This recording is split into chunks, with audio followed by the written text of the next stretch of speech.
So I do that, and giving advice is really hard too, because, hey, we are a society that's in love with diagnosis.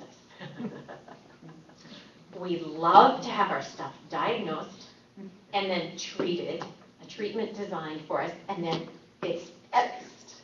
That's what we want. And you know what?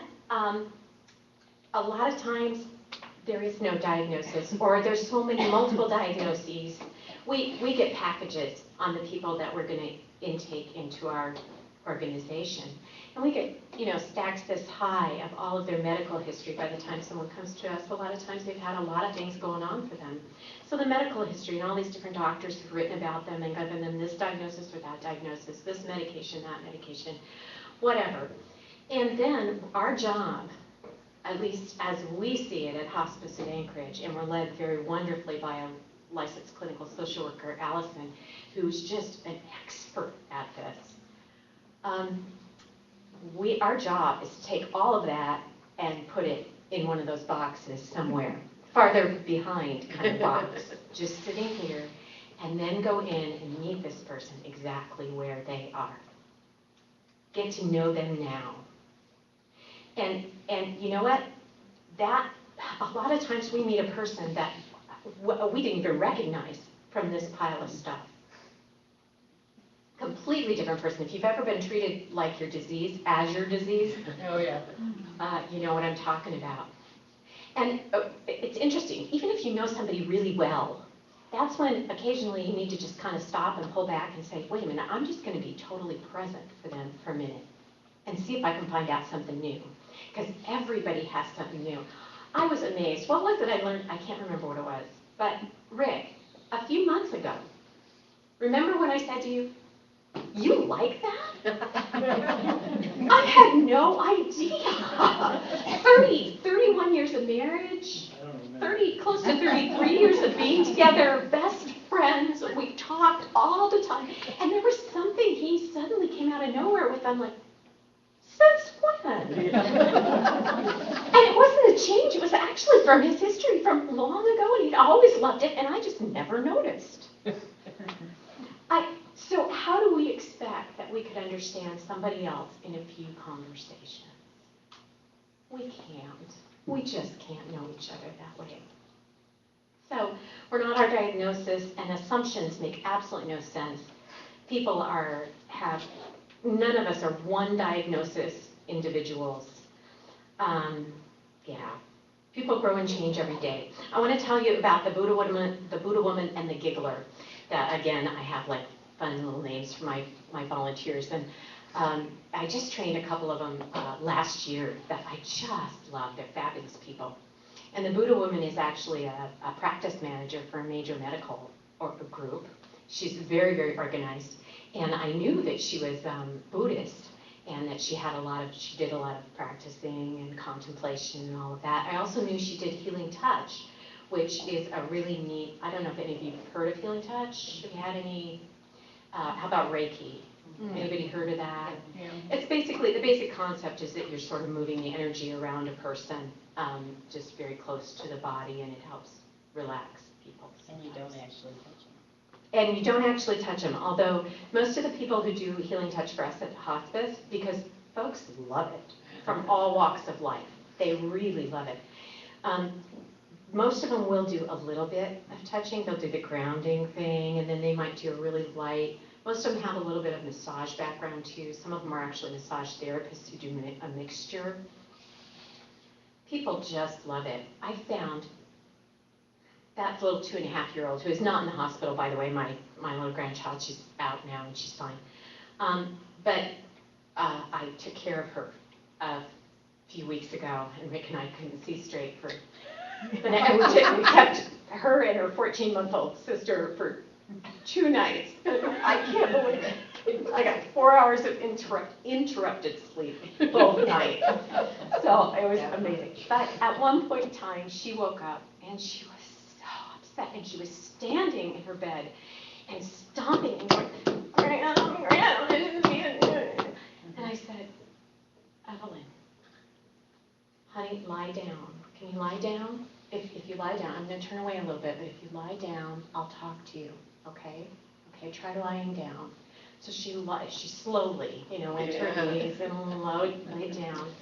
And she was there, and then I walked over to her, and I started doing this thing that I've watched these healing touch people do. I started going like this and saying, okay, now, honey, tell me what the issue is. What's your problem? What's going on, sweetie? Okay, try to get rid of all that negative energy. The woo stuff. And she calmed. It was amazing. I had heard from some of them who did it, that it can really work really well with children. And I didn't know. I was just sort of going, what do I do? And it worked. And she was able to say, okay, I just have that and whatever. And she went back to sleep. It was cool.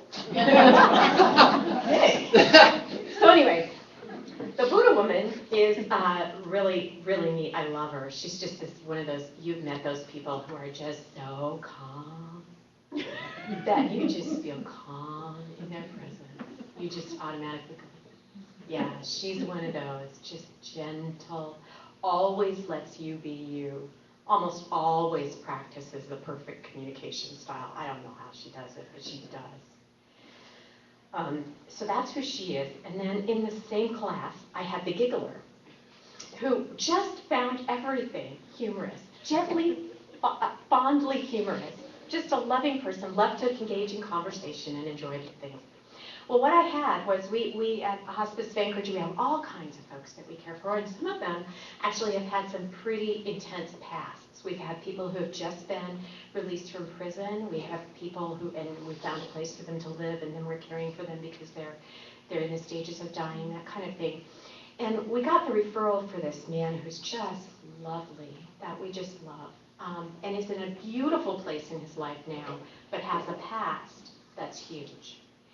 And we have, and he's living in a setting where there are other men with pasts that are kind of huge, all of whom are really great people and supporting each other right now. But I felt like the best thing for me to do, I knew that Healing Touch had been requested by his palliative care physician. And I felt like what I really needed to do was, if I was going to put a woman in there and I don't have a male Healing Touch person, I was going to put two together. So I asked these two women, would you like to go together? And they did.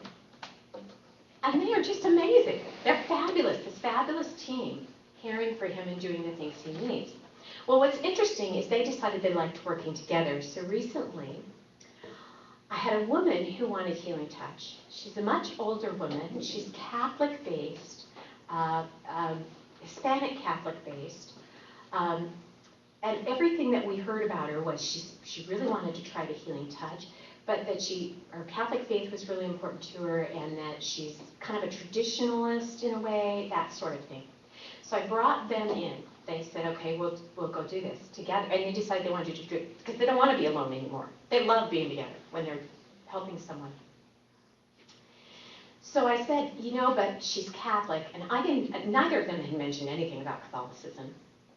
And I said, so I'm going to be getting her a Catholic volunteer to do the rosary with her and things like that, too. And suddenly the giggler pops up and goes, I'm Catholic. Oh, are you now? Yeah. Well, and I've got my little rosary, and I do it a little bit differently than some people do, but I can do that. I'm like, okay. And I've sat in rooms and done the rosary before. And then the other one pops up and says, oh, I was raised Catholic. I may be Buddhist now, but my Catholicism is still important to me in the past. Okay. So we go in to see this lady, and the Healing Touch gets done, and then the giggler leads the way and says, hey, can we do that? And she says, oh, that's wonderful. So they do the rosary together, and we all of us are doing the rosary in this room, and it's fabulous, wonderful. So the next thing that happens with them is they go back to visit the next time. And actually, Buddha woman had to be out of town, so Giggler went. And she walked into her room, and on the TV was Rambo. Okay. And the lady is absorbed in Rambo. And she said, hey, I came over and I was going to be with you and just hang out for a little while, and then we could maybe do the rosary together. And she said, no, Rambo's on. And And so the giggler said, okay, let's watch Rambo. So she hung out with her as a friend to be there and watched Rambo. You know, today I may want the rosary, tomorrow I may want Rambo. And that's another reason why we have to, my point, listen to people and be paying attention. Slow down and pay attention, because it might change. So anyway, I just want to tell you that. And then also these two people over here who are my Santa and my Mrs. Claus, who go out to see we actually care for children who are in hospice. And so they go out to see our little families, and our little church does a gathering of presents that we take out to kids who either have a parent that's passing or who are a child is passing. They go with us, and they were great at listening this year, in the sense that I came in and I said, hey, we're ready to go, I've got the plan.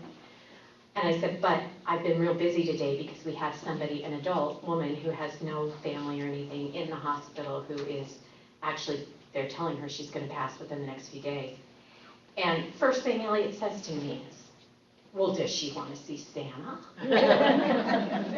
I said, yes, indeed she does. So we're gonna switch the plan, and we're gonna take you over to see her too. So we traipsed him in there.